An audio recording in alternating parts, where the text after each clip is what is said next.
Welcome back to the Titanium Hanger. This is Mike, and happy Friday, everybody. Hope everybody's doing well. Hope it's all melted out there for you, for the most part, and enjoying what feels like spring around here. But getting into this, today I want to talk to you about what is your collection worth. And I know people are going to be like, "Well, you're the guy that's all about the value." I don't collect for value. I made that video. I don't know, was it 2 years ago or something like that? And no, I don't talk about value all the time. I do talk about what the price of things are, how expensive they are, but this video is all about the value. What is your collection worth? And I'm going to talk about why it matters. And some people say it doesn't matter. I have a profound statement that's going to sound kind of odd. It's going to rub some people the wrong way. And it's just how statements go. But anyway, I also was going to make this video 3 weeks ago. And this past week, something happened. Some collectors are one set of collectors are selling their stuff off, and they're hard times. But it's interesting. It's in a way fascinating because of their positive attitude, because they have to sell some stuff off. And I'm gonna talk a little bit about that, and we're gonna get into this a little bit of the selling. This really isn't a selling video, and this really isn't a collecting for value video. It's more of why it matters, why the value of your collection does matter. Talk about this some more coming up.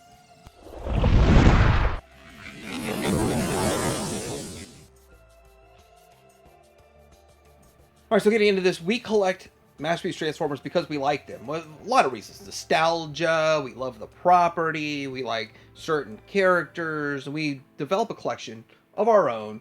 Basically, we go after items that we believe are the best representation of the characters for our collection and for our shelves and for our displays, and we enjoy that. It brings us joy. We didn't do it if it was purely just, oh, we think this thing's gonna be worth $20 more next year or something.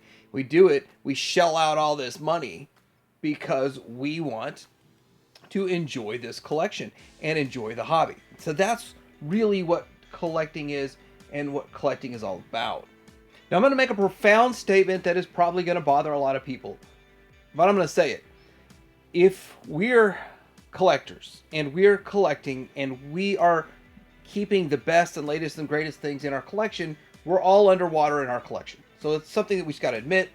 Say, hey, what do you mean? I'm not underwater. My stuff's all worth more than what I paid. But here's the thing.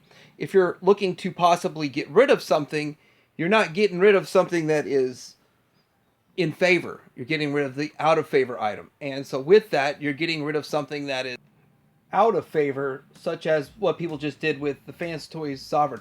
I want to say this. I think the cheap Sovereigns have sold.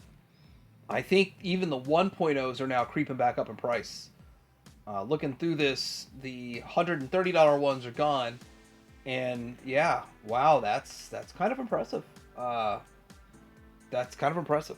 Yeah, I was going to make this video 3 weeks ago, and I was going to say the window of opportunity to get a Fans Toys 1.0 Sovereign for cheap is actually closing because those are taking back up in price.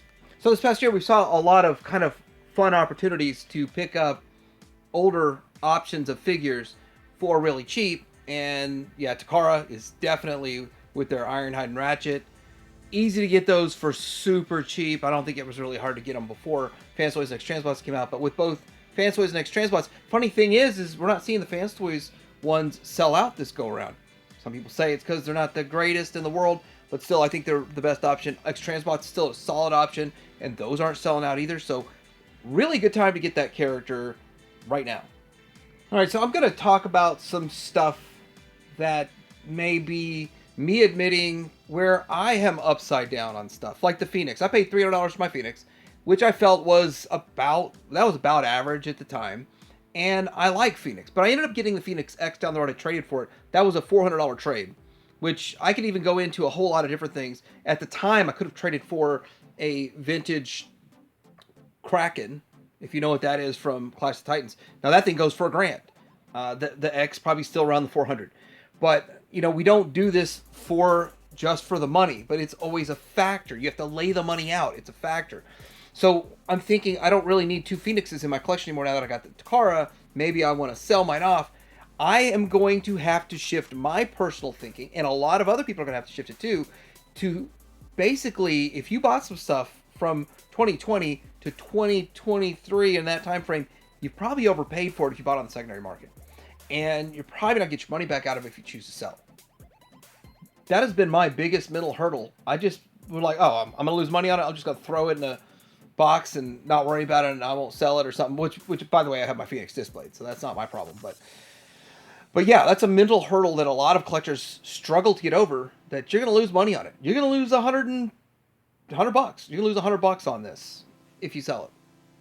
Next thing is, how much is your collection worth? Now, I don't go through and itemize everything. Like, I'm definitely not that collector. I just have a ballpark from what I know I've spent and kind of an idea of how much I think I've sold off, and I have a number. Now, my number matches with a lot of other people's numbers, but I'm going to kind of dangle that carrot a little bit longer because I'm not going to give you that number just yet, but I've had about 20 people give me a number within a range.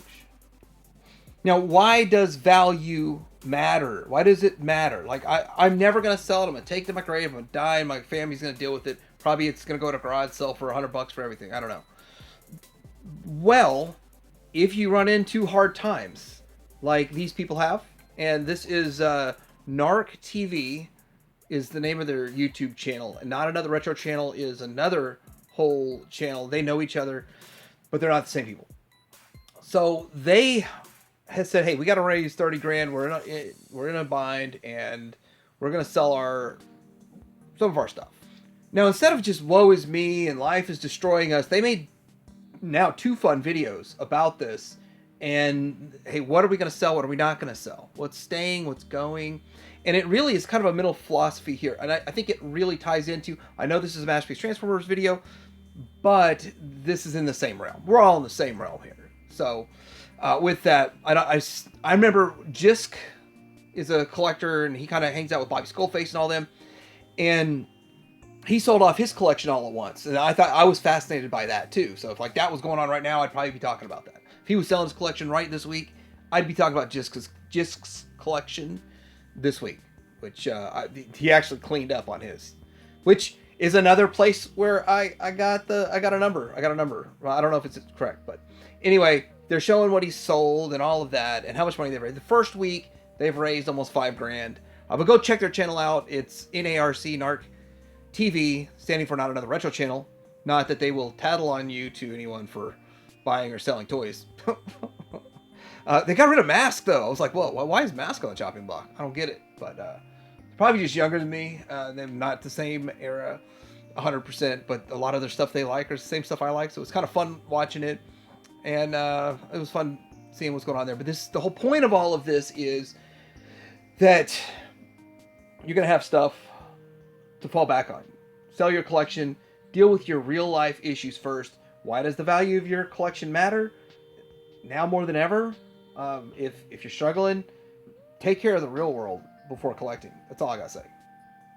So everybody's got different collecting styles and different collections, and kind of varying between whether you've got vintage or just masterpiece.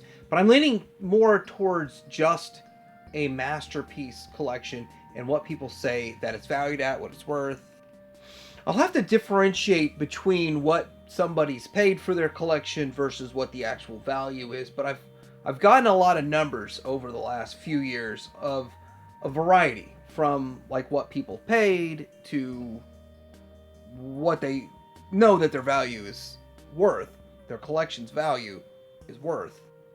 So what I'm hearing from people is a variety of things from $22,000 to $25,000. Now this is kind of, I'm guessing, so I am going to kind of fill in some gaps here from lack of information. Some of this stuff is people did buy some higher end kits. Some people, all fans toys. Some people have duplicates. But it's, from what I've been told, at least 20 people, anywhere between $22,000 and $25,000 is what they put into a masterpiece collection. And is it still worth that? And that goes back to what I'm saying about being upside down on it, because we keep the most valuable items, the items that we cherish the most, which is what most other people cherish the most also. So our collections are filled with items we like the most, assuming other people prefer those also.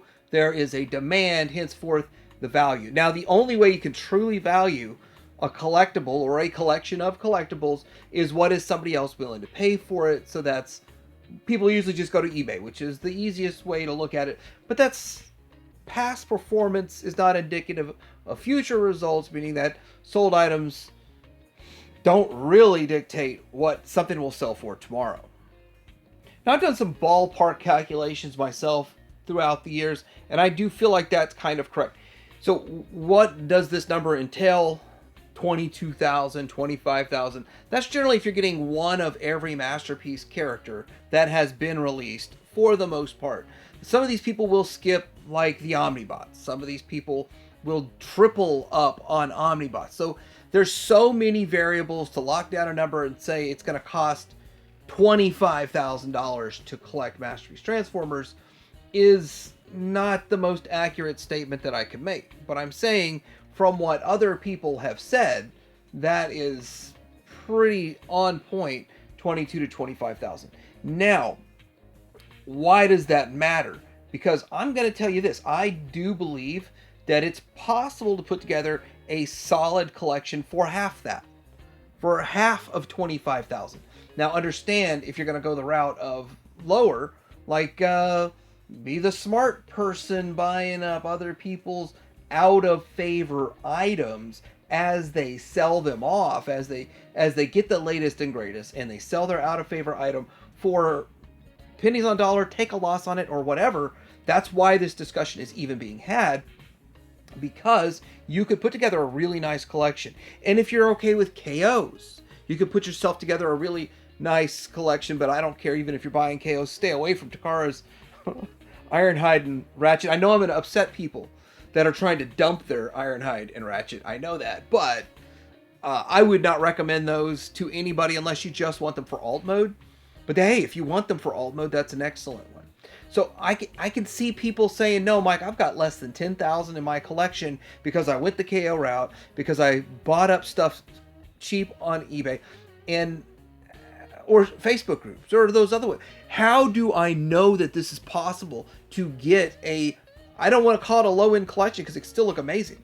It can still look fantastic. You can still display it very well. It's just going to be cheaper than going out and buying every Fans Toys figure or the latest and greatest. And I don't even want to say that what Takara is putting out is the latest and greatest. You can still do it. You can still get a really nice collection put together for a very low price. In last week's video, I showed off you could get Bad Cube for pretty cheap. I for a while he was selling for 50, but as time goes by and they haven't done a reissue on him for a while, his price will even start going up. As Variator is now pushing, 150, 200. Bad Cube's going from 50 to 80, maybe 100. I don't know. I actually should have checked that. But there's a lot of variables that go into it. But yes, it's possible to put together a very budget level collection that still looks amazing.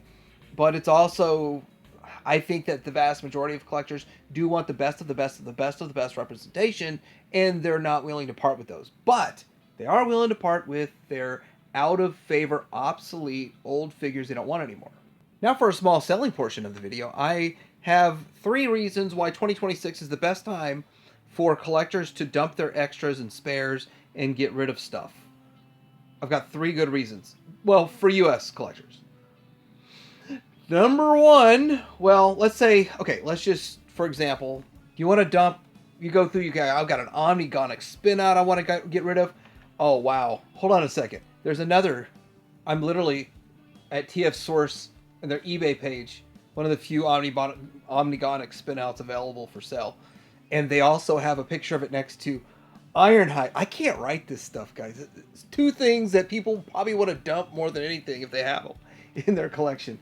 It's hilarious. Anyway, so if you want to dump these, this is a good time to sell for a lot of reasons. Number 1, I will admit tariffs are bad for collectors for buying. You're paying like the extra 8% at Super 7. Across the board, it's generally looking like 5 to 8% more because of tariffs. But I will show you this. Tariffs are making people in the U.S.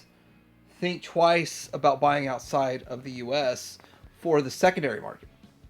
Now, I try to cut the seller name out of this because it's not what matters at all. But if you're in the U.S., this is what you're seeing when you're buying stuff. And I've just clipped this because it was a perfect example. $58 for this Manta with the ejection seat, and it looks to work fine and not be missing any parts. Just needs the driver. $58 isn't bad. It's a pretty good price. But when you factor in it's going to cost you $23 for international shipping, and then it's going to cost you $12. So you're looking from 58 to what, 90? So pretty, and then tax. So $100. So you're looking at $100. $58 looks good. Next thing you know, you're at 100, and you're like, I bought a complete one from a U.S. seller in a box for 110. So I mean, let me just put that in perspective on how that goes. So international sellers trying to sell to the U.S. are having a lot bit harder time than they used to, and even lowering and undercutting their price, and they're still not able to do it. But if you're a U.S. seller, it's the opposite. The opposite situation is happening because a lot of other countries, so not a lot, a few other countries have had their import duties lowered. But at the same time, international customers are looking to buy from U.S. sellers because the dollar's weak. So these are economic facts, not getting political, but I will say this, though, when I do the 23,000 subscriber special, I'm going to tell you why I'm not getting political on this channel anymore. It has nothing to do with losing 1,000 or 2,000 or 5,000. I don't know how many thousand subscribers people said they unsubscribed because of it. It's a whole different reason, and I will talk about that. The last thing I want to touch on, and this will actually make an entire video one day, it's just not fun collecting when the secondary market's gone wild. Like, Girls Gone Wild from the 90s, Where's My Beads, secondary market gone wild. Let me just put this in perspective from my vantage point on this. Some of these things are so expensive that they defy reality. It's like kids playing on the playground, right? And they say, how much does this cost, or how much money do you have? And I have 3 Googleplex, or I have 3 quadrillion dollars. Well, we didn't really talk in quadrillions. That's a real number. I think zillion was the number everyone liked to use on the playground. The numbers don't make sense on this. It's like $1,000 to get a Grimlock Grinder X Fans Toys Chrome. And here's what I see. I think these are the same ones I looked at last year. I think they're the exact same listings that I saw last year. I might be wrong. On all that. But some of this stuff's just gotten so astronomical that it's just not fun anymore. Now, I could see, okay, you missed it when it came out at 200. You're paying 500. That's crazy in itself.